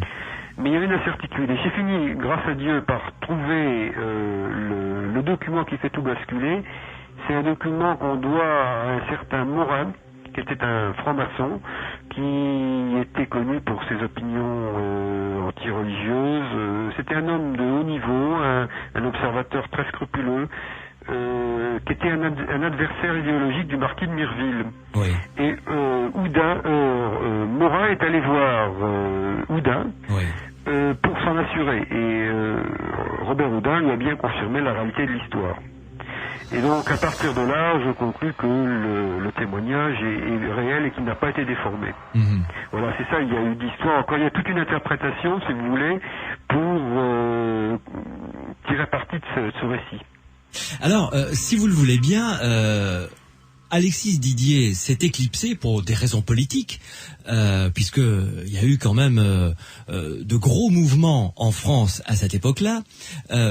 Je veux vous amener à nous parler de l'affaire du général Cavaignac, qui est venu le rencontrer, dont on a beaucoup parlé dans la presse d'ailleurs. Alors oui, on va voir que je vous précise un peu quand vous dites que... Le contexte historique. Alexis Didier avait pour alliés des gens comme Dumas, des écrivains, des gens qui étaient plutôt dans la gauche mystique, vous voyez. Oui. Et une partie de ses alliés, des gens qui, disons, le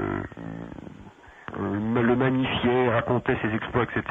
Et à partir du moment où Napoléon Bonaparte est arrivé au pouvoir, évidemment, la liberté de la presse a été jugulée. Une partie des les amis d'Alexis ont été obligés de s'exiler, et là on voit que ça devient très discret après. Vous voyez. Ouais. Alors, pendant la révolution de 48, il y a eu donc ce fameux, à la fin de la révolution de 48, il y a eu le fameux épisode, donc je rappelle l'histoire, le général Cavaignac est celui qui a fait la répression de l'émeute de 48. Donc c'est un homme qui a beaucoup de sang sur les mains. Ouais. Il a rétabli l'ordre, mais on a parlé à Paris de 20 000 morts. Hein. Effectivement. Ouais. C'était pas mai 68. Hein. Ouais. Et donc ensuite de quoi, aux élections qui s'en suivent, il est candidat pour la présidence pour les premières élections libres. Au suffrage universel, c'était la première. Contre le prince Louis-Napoléon. Voilà. Bien. Comme je rappelle que Louis-Napoléon a d'abord été élu normalement avant de faire un coup d'État. Voilà, et de devenir l'empereur que l'on connaît. Voilà.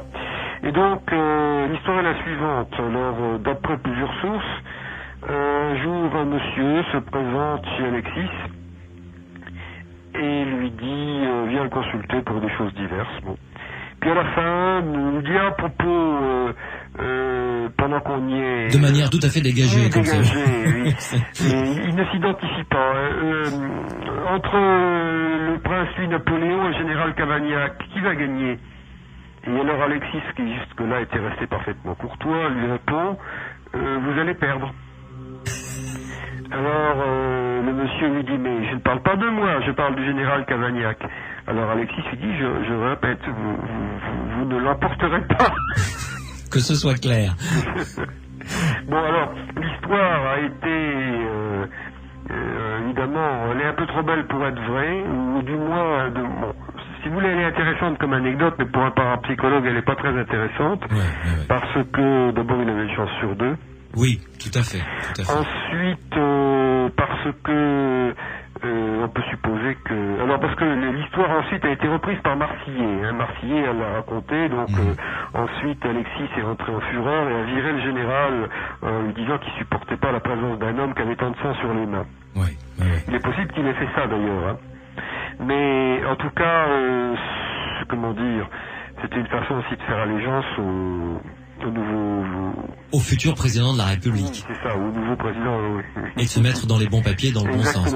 Donc c'est intéressant d'un point de vue contexte, mais d'un point de vue parapsychologique, on ne peut pas en tirer grand-chose. En tout cas, l'anecdote est amusante. Avez-vous eu entre les mains des rapports selon lesquels il aurait fait des voyances pour le futur, cette fois-ci? Alors, il y en a très peu. Et il a, dans ses mémoires, raconté à plusieurs reprises qu'il avait des flashs de ce genre. Mais le fait très étrange est que il y en a très peu pour la raison principale qu'on lui en a jamais demandé. J'ai lu des centaines de rapports sur Alexis. Hein. Je n'ai encore pratiquement jamais trouvé un test portant délibérément sur le futur. Oui. C'est très étrange. C'est très étrange parce que un jeune homme doué de telles capacités, on a forcément envie de lui poser des questions sur le futur. Alors, il y a plusieurs explications à ça. La première est très simple. Je vous le disais tout à l'heure au début de l'émission. En fait, techniquement, ça s'accorde pas avec les expériences de salon. Oui. Parce que dans les expériences de salon, c'est des expériences dont la conclusion doit être tirée à la fin. De la séance donc. Tandis que les expériences de futur forcément demandent un suivi sur des durées, etc. Et c'était donc peu compatible avec le type d'expérience auquel on se livrait. Et il y a une autre raison qui me paraît plus profonde, c'est que au moins jusqu'à la révolution de 48, la plupart des consultants d'Alexis sont des aristocrates. Et alors, ce qui est frappant, c'est que justement, jamais il ne le questionne sur le futur. Et toujours, les tests qu'il lui amène sont des tests qui portent sur le passé. Des objets de famille, des reliquaires contenant des cheveux, des reliques familiales.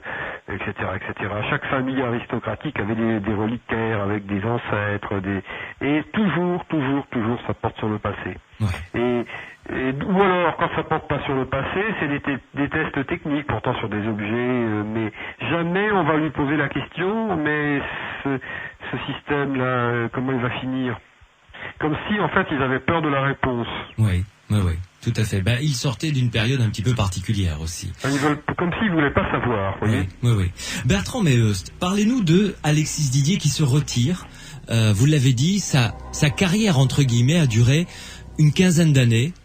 Et que devient-il ensuite? Alors, à partir de 53 ou 4, il devient de plus en plus rare, et puis il disparaît. Alors, on a quelques informations sur ce qu'il est devenu, notamment, moi j'en ai par le descendant de son frère, que j'ai rencontré, Monsieur Hagenauer. En fait, ce qu'il semble, c'est que il était de santé très fragile. Et sa santé s'est détériorée, en partie due au fait qu'il avait surmené ses capacités. Il faut savoir qu'Alexis était capable d'être en transe parfois plusieurs heures par jour. Oui, ce qui doit être un exercice absolument épuisant. Exact. Et donc, je pense qu'il a dû se bousiller le système nerveux, en gros. Oui. Et bon, je me demande s'il ne buvait pas aussi. Certains récits laissent à penser qu'il avait une tendance vers la boisson. D'accord. Enfin bref, toujours est-il que ces problèmes de santé l'obligent à arrêter. Et alors à ce moment-là, il s'est spécialisé dans le diagnostic médical qui, pour des raisons qui échappent au commun des mortels, est moins fatigant que la voyance proprement dit. Et peut-être plus rémunératrice aussi. Voilà, donc il s'était spécialisé là-dedans. Alors il avait trouvé un truc parce que il a eu un procès, on n'a pas abordé cette question. Il a été jugé en 52 pour exercice illégal de la divination. J'ai cru que vous alliez me dire de la médecine, non de la divination. Non, attendez, j'y viens. Et son avocat a réussi à le faire acquitter en arguant de ce que, après tout, les phénomènes qu'il produisait étaient réels et que donc on ne pouvait pas l'accuser d'escroquerie. Oui. Vous voyez, s'il voyait réellement. Bon, et donc, néanmoins, il y avait cette menace qui lui pendait au nez. Je pense qu'une des raisons peut-être pour lesquelles il est devenu de plus en plus discret, c'est que il y a eu la répression contre les voyants a été de plus en plus forte à un moment donné. Et peut-être qu'il n'avait pas envie de devenir récidiviste et d'aller en prison. Oui, complètement. Parce qu'il a quand même été, il a senti le vent du boulet la première fois. Ouais. Donc, il pratiquait la voyance médicale, mais il s'était allié à un médecin. Donc le médecin, semble-t-il, ne faisait rien que signer les certificats et c'était lui qui faisait le diagnostic. D'accord. C'est le truc imparable. D'accord. Mais dites-moi, Alexis Didier, dans quelles conditions est-il mort en 1886? Alors, je pense qu'il est mort d'un cancer du foie. Oui, d'après ce que j'ai cru comprendre. Oui. Et j'en sais pas plus. Malheureusement, il n'y a pas eu de discours sur sa tombe. Vous savez, pour avoir des informations sur le personnage, ça a toujours été extrêmement difficile. Chaque détail comptait. J'ai passé des heures à fouiller pour avoir ne serait-ce que sa date de naissance. Une partie des archives ont été détruites en 70 au moment de la Commune. Oui. Mais dites-moi, Bertrand Meheust, un personnage qui a marqué son époque, qui a côtoyé des gens comme Alexandre Dumas, on imagine, en plus qui était acteur, donc un homme de lettres, et d'ailleurs il y a 2 SMS qui viennent d'arriver ici à Sud Radio dans les Aventuriers de l'étrange. Ces 2 SMS posent la même question, tout à fait valable. Alexis Didier a-t-il écrit des livres? A-t-il écrit ses mémoires? Alors, il a écrit effectivement un petit livre dans lequel il écrit ses mémoires, mais ce ne sont pas des mémoires au sens où il raconterait sa vie. Il y fait quelques allusions, alors chaque détail compte, il fait quelques allusions à sa famille, à son passé, mais essentiellement il se consacre à la description du don magnétique et de ce qui se passe dans sa tête, des processus qui se déroulent dans sa tête quand ça fonctionne, vous voyez. Oui. Malheureusement, à l'époque, on estimait que la complaisance, on avait grand mépris pour la complaisance biographique. On n'était pas en 2006. Oui. Et donc on a très peu d'informations sur lui. Alors donc dans ses mémoires, il raconte les processus de la voyance tels qu'il les observe en lui, avec beaucoup de finesse, je dois dire. C'est-à-dire, il raconte comment ça se passe à l'intérieur de lui. C'est ça. Il décrit le processus mental qui se déroule lorsqu'il va sur sa cible. Alors, c'est quoi en quelques mots? Une sorte de, il se sent comme si une force s'emparait de lui, et puis c'est comme si les choses devenaient transparentes. C'est très étrange à lire. Hein. Comme si les choses devenaient transparentes, comme si les barrières entre les êtres tombaient. Comme s'il devenait les autres lorsqu'il questionne un homme, ou il devient l'homme. Oui. Lorsque par exemple prenons l'exemple du Français qui est blessé là. Oui. Eh bien il devient le Français blessé, il ressent ses douleurs, etc. C'est une sorte de don de mime, si vous voulez, voyez. Oui, tout à fait. Il prend sur lui les souffrances, les émotions de la personne vers laquelle on l'envoie. C'est-à-dire que il vampirise complètement l'autre, quoi. Il s'en imprègne totalement. Voilà. Alors je dois préciser, ça c'est pour les gens que les détails les problèmes historiques intéressent, que ce texte est à prendre encore avec des pincettes, parce que Alexis n'était pas un homme de plume, c'était un autodidacte, mais qui visiblement savait manier la plume, qui avait lu, mais il était sous l'influence d'un mentor qui voulait tirer ses dons dans le sens d'une apologétique du christianisme. Et par rapport à ce mentor, Alexis était très très en réserve. Alors il faut toute une exégèse pour départager si vous voulez, c'est comme si vous vouliez départager ce que pensait Platon de ce que pensait Socrate. C'est très compliqué. Donc, je ne peux pas entrer dans les détails, mais pour ceux que ça intéresse, je ne peux que renvoyer la lecture de mon livre où j'ai fait toute cette analyse. En gros, Alexis reste très en réserve. Par exemple, il est persuadé de la réalité, donc des phénomènes de voyance, bien entendu, mais il pense pas que ça puisse être utilisé pour prouver la survie après la mort. Il ne se prononce pas là-dessus. Oui. Est-ce que vous savez où est sa tombe? Oui, je l'ai retrouvée, bien sûr, oui. Elle est dans le cimetière,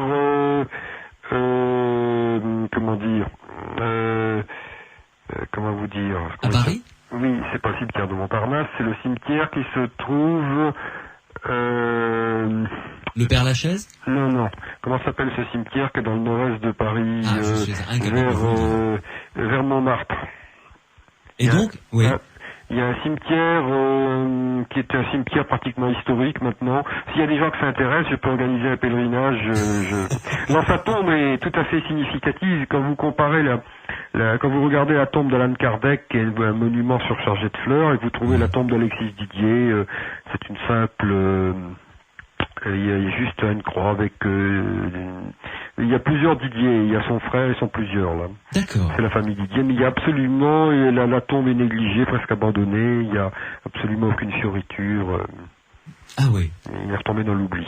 Bon, Bertrand Méheust, une dernière pause et on va en arriver à la conclusion de ce dossier tout à fait passionnant, de ce voyant prodigieux né en 1826, mort en 1886 et qui a quand même réalisé des prodiges tout à fait étonnants, qui s'appelait Alexis Didier. Les aventuriers de l'étrange sur Sud Radio. Because of You, Kelly Clarkson sur Sud Radio dans Les Aventuriers de l'étrange, avant de refermer un petit peu à regret ce dossier passionnant concernant Alexis Didier, auquel mon invité Bertrand Méheust a consacré un livre, un très bon livre paru aux éditions Les Empêcheurs de penser en rond. Ça s'appelle Un voyant prodigieux, Alexis Didier, tout simplement, 1826-1886. Bertrand Méheust, vous le disiez, vous avez dit lors de ces 2 heures que l'on vient de passer ensemble que Alexis Didier a été finalement le Mozart des phénomènes paranormaux. Enfin, au 19e, oui. Oui, au 19e. Bien sûr, oui. Je sais pas, quand il est mort, on a dit de lui, sur sa tombe, qu'il était le plus grand voyant des temps modernes. Temps Voinert, si on prend depuis le début, disons, depuis le XVIIe siècle. Je pense qu'effectivement, il n'y a jamais eu un voyant qui présente cette netteté de voyance. Alors, en fait, l'expression est sans doute fausse, il y en a eu bien d'autres. Simplement, les cadres sociaux très particuliers dans lesquels Alexis est arrivé ont fait qu'il a donné à sa voyance cette forme-là, vous voyez. Il y a eu des voyants extraordinaires comme Swedenborg auparavant, mais qui pratiquaient une voyance qui était encore une voyance qui portait sur des allégories, des phénomènes religieux, des symboles, etc.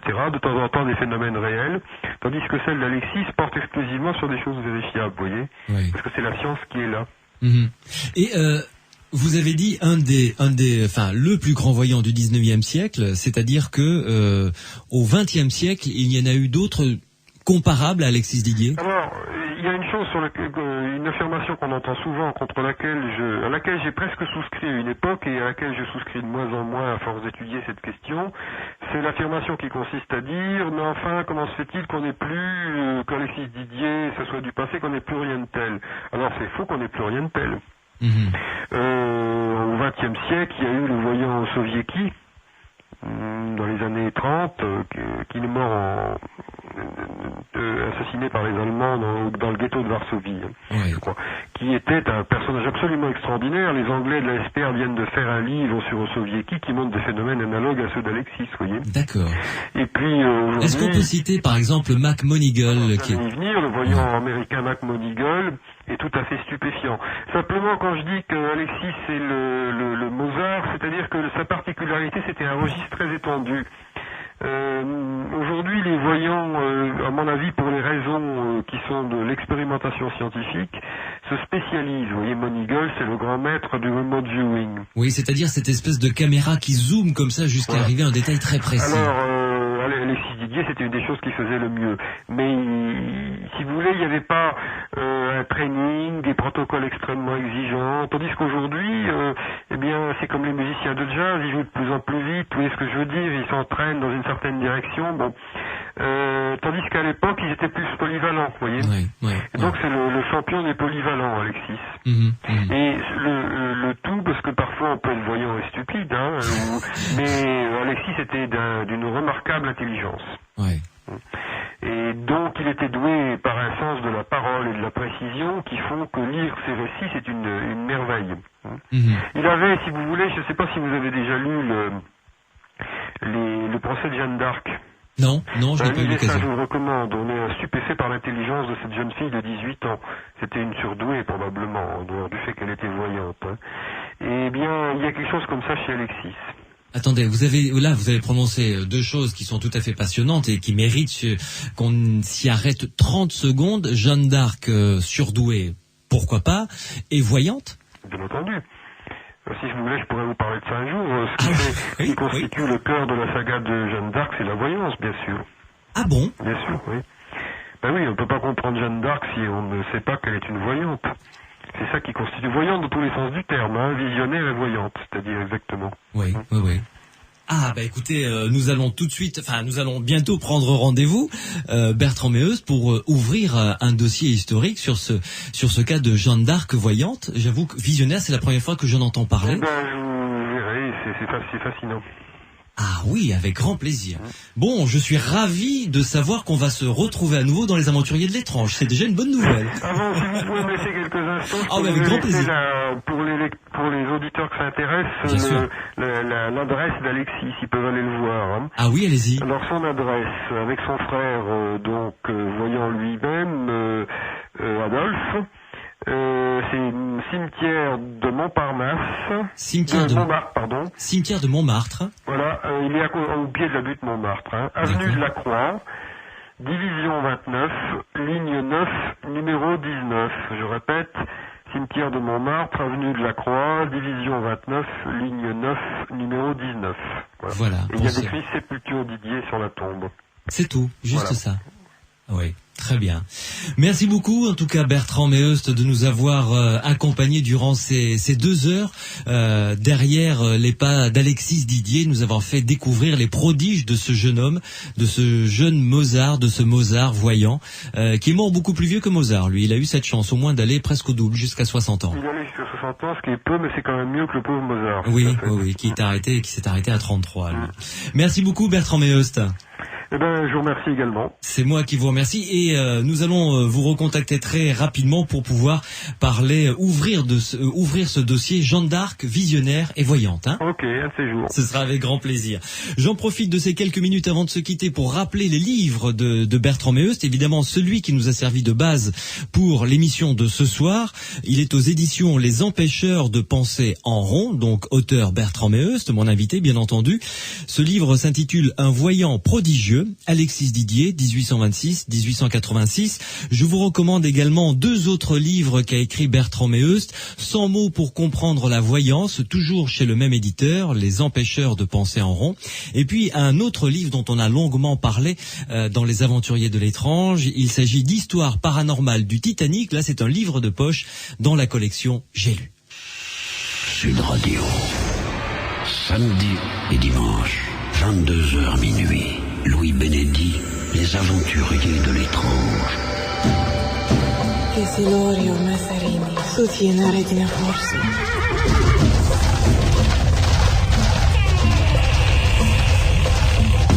0826 300 300, notre standard est à votre disposition avec notre répondeur qui est à votre écoute 24 heures sur 24. Si vous pensez avoir vécu quelque chose de particulier, un phénomène paranormal, quelque chose d'étrange chez vous ou vous-même, vous nous appelez au 0826 300 300 et vous nous laissez vos coordonnées ainsi qu'une partie de votre témoignage dans notre boîte vocale. La semaine prochaine, toute l'équipe est en vacances, mais on se retrouvera avec des rediffusions des meilleurs moments des Aventuriers de l'étrange. Nous ouvrirons le dossier des expériences de mort imminente, une émission passionnante, ce sera samedi et puis nous parlerons dimanche de voyance. Avant de partir en vacances, je tiens à remercier Pierre Massias qui m'aide à construire ces émissions, Grégory qui les réalise et à vous remercier vous qui nous êtes toujours autant fidèles pour les Aventuriers de l'étrange sur Sud Radio chaque samedi, chaque dimanche 22h minuit.